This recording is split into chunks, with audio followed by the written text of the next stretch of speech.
دائما ما يهمنا في أسواق الشرق هو الأمور المالية. ما هي الجوائز المالية لهذه البطولة وهي كأس العرب؟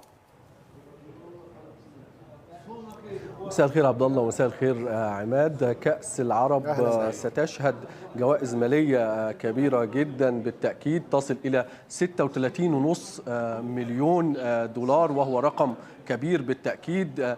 صاحب المركز الأول سيحصل على 9 ملايين دولار، وهو مقارنة بكأس مثلا أفريقيا 7 ملايين دولار، وكأس آسيا 5 ملايين دولار فقط، مما يعني قيمة كبيرة لهذه البطولة من حيث الجائزة المالية التي سيحصل عليها البطل، هي 9 ملايين دولار. الوصيف سيحصل على 5 ملايين دولار، صاحب المركز الثالث سينال 3 ملايين دولار، وصاحب المركز الرابع سيحصل على 2.5 مليون دولار. أصحاب المراكز من الخامس إلى الثامن سيحصل كل منها على 2 دولار، وأصحاب المراكز من 9 إلى 16 يحصل كل منتخب على 1,000,000 دولار، حتى المنتخبات التي لن تتأهل للبطولة وهي من المركز ال16 حتى 23 سينال كل منتخب 150,000 دولار.